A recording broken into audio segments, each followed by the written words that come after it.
Morning, Fabian. Please could we start with the latest fitness and injury updates, please? So Danny Welbeck will train today, so he will be back. JP will train tomorrow, so he should be back.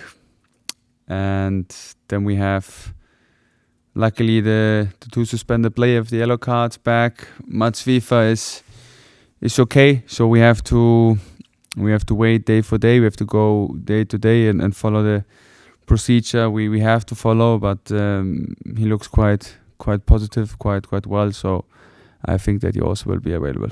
You mentioned the two players that were suspended coming back, one of them being Lewis Dunk. We understand that he's triggered an extension in his contract. How good will it be for you to have him here longer and also back available this weekend? Yeah, he's my captain. He's my skipper. I think we know his value. He proved it this season so far. Although he had a tough start, he really fought himself back into the season. He had some great performances, and he's a leader on the pitch, beside the pitch. That's why we're happy that he's back. You may or may not be happy that the transfer window opens next week. Harry Howell is linked, is a name that's been mentioned, hasn't played much for the first team, coming back from injury. Do you see him still being here for the rest of the season, or is maybe a loan move away a possibility for him? Yeah, we had an open exchange with him, with his agent, so I think the rumors, they're just noise. He's back in our environment now. We have some clear values, some clear principles we want to see from every player. And we know that Harry Howell has big potential, that Harry Howell can be a big player for us. But first of all, it's about work. It's about hard work. It's about delivering it like every day, every training session. I have to go inside and I have to think about sending him to a doping test because he was so good in training. So that's what I demand from the young players. That's what I see from them, what I want to see from them. And therefore, if he's doing that, he has a big chance to be a great player for us. So that's why, just noise, just rumor. I'm really looking forward to work with him. Away from Harry, have you had any further conversations about potential incomings in January? We have, definitely, because we have a regular exchange, and that's why we always try to understand what is best for the club, to understand what is best for the individual players. And therefore, the transfer market will be open, and let's see if he will be active. Are there any specific areas you may or may not be targeting? No. I won't say it.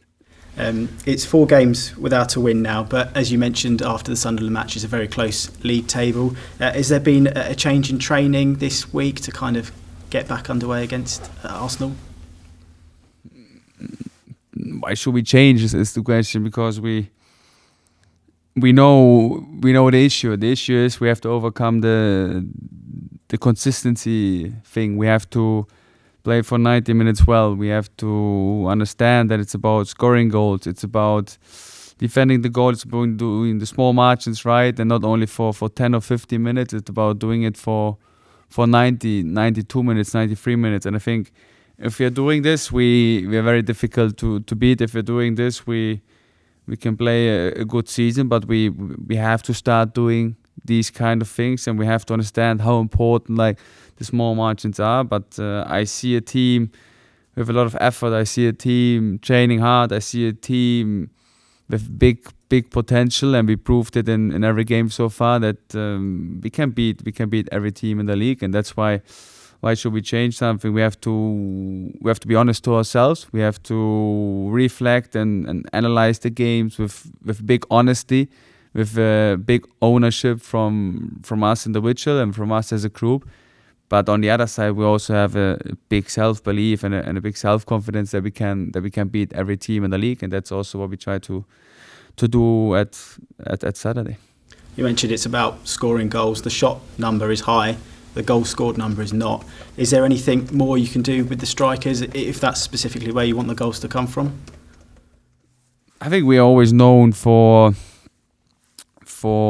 a team that can score with several players, and we proved it last season, we proved it so far this season, that a lot of players are involved in in creating chances, in creating goal opportunities, and therefore we want to stay unpredictable. Of course, like goal scorers help, but if you don't have a goal scorer on the pitch at the moment, then you have to find other solutions, and other solutions are to keep working harder, to keep understanding, and give like short and small advice of what it needs to be maybe more calm in the opponent's box, in which position we have to be more present, how we want to attack the box better.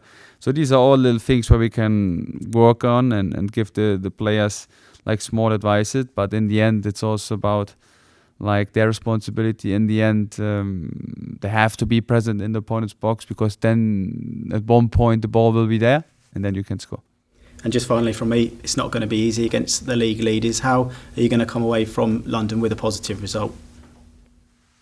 Big self-belief. Like I just mentioned, we proved that we are capable of doing big things, and the most important is do the small margins right against Arsenal. Defend the set pieces well. Be good in possession. Be good out possession. Defend the given goals from them. Defend the 3-against-3 from them. What they have at the wing all the time with their movements. So stay alive for 90 minutes. But we can't go there with the mindset of thinking, okay, we only defend. We have to play with courage. We have to go there and try to bring our style of play on the pitch, and then we know that we can beat every team in the league. Although it will be a big challenge, but we go there to win. Hi Fabian, hi. Just on that, and you talk about the self-belief and you believe you can beat anyone in the league. There's very positive results against Arsenal in recent times. Do you feel Brighton have got a sort of almost a hoodoo with Arsenal, that you've gone to the Emirates in recent seasons and got draws, got wins there as well? Is there maybe a little fear factor from Arsenal, wary of what Brighton can do? You have to ask this them.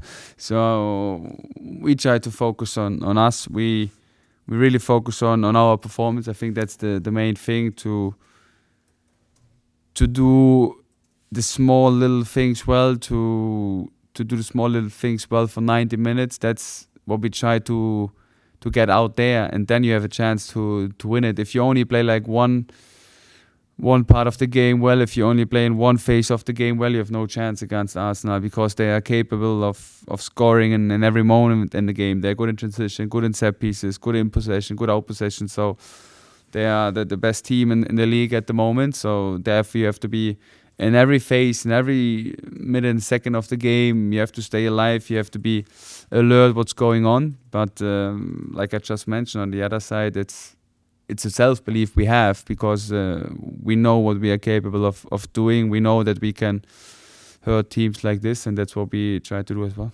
You played them earlier in the season in the League Cup. Is there anything you can take from that? Because they played quite a changed team from that.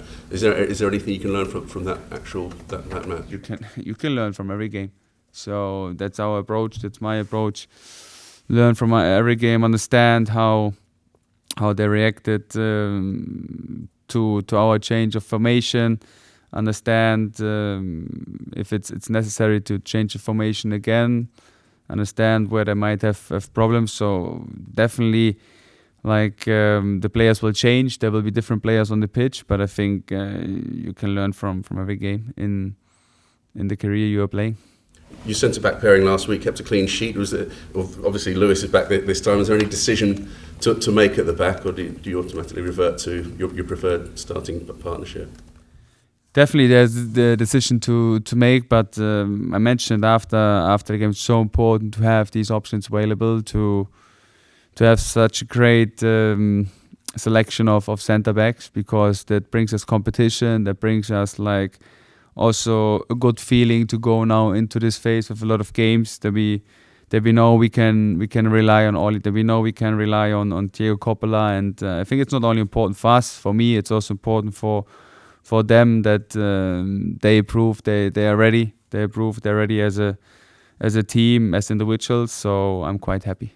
You talked before about the run at the moment. It's 4 without a win. And looking back at this time last year, you had a run, I think it was at 8 without a win, lots of draws in there. Is that just pure coincidence, or is that something that can happen this time of the year, maybe fatigue and strain on the squad?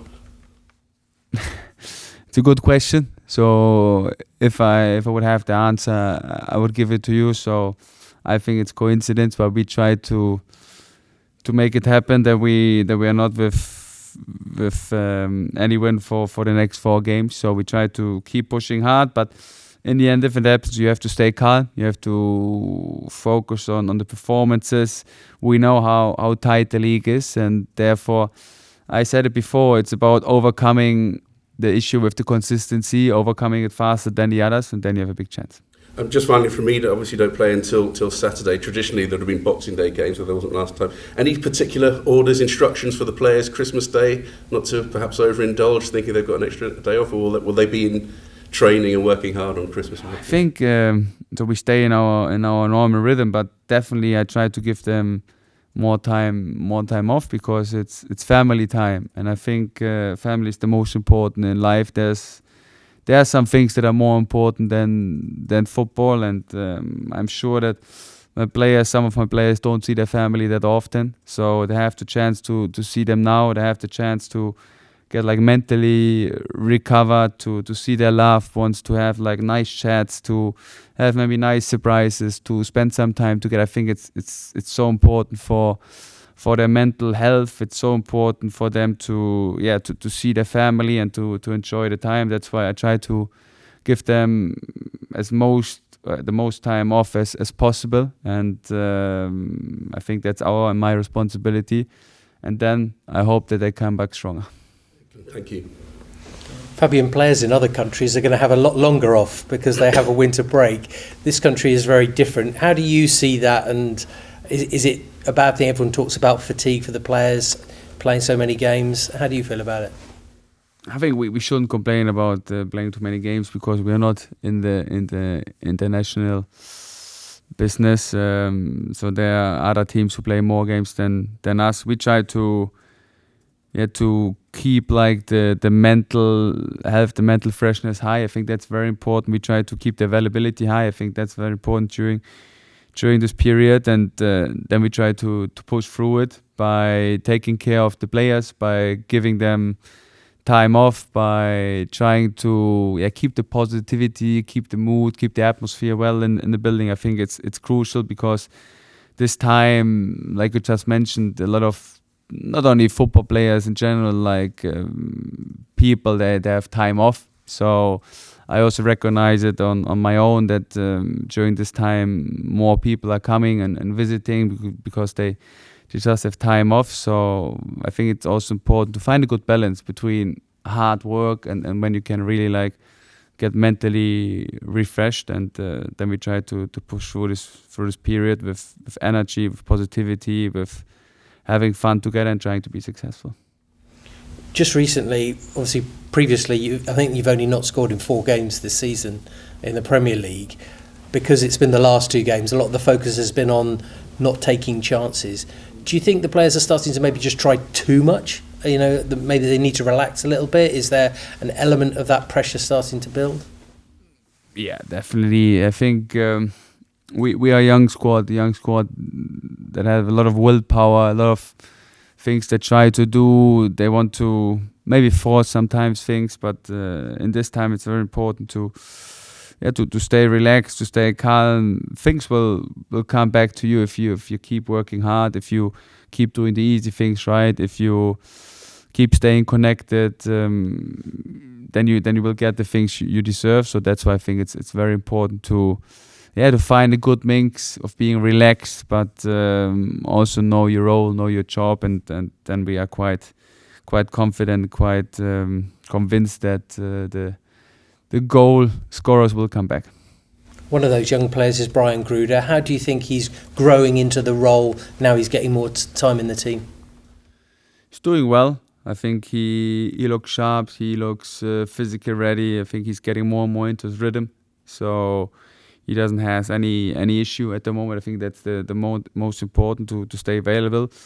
And then he's getting more mature with his performances. What I mean with that is he is trying to avoid the easy mistakes. He's trying to attack the opponent's box. He's trying to understand how the pressure has to be, how the small margin has to be to defend the opponent, to be an offensive player who's very good in pressing, and therefore we are quite pleased with his development. But he's still not there where we want to have him. He still needs to improve his danger, his threat in the opponent's box, and therefore we try to help him.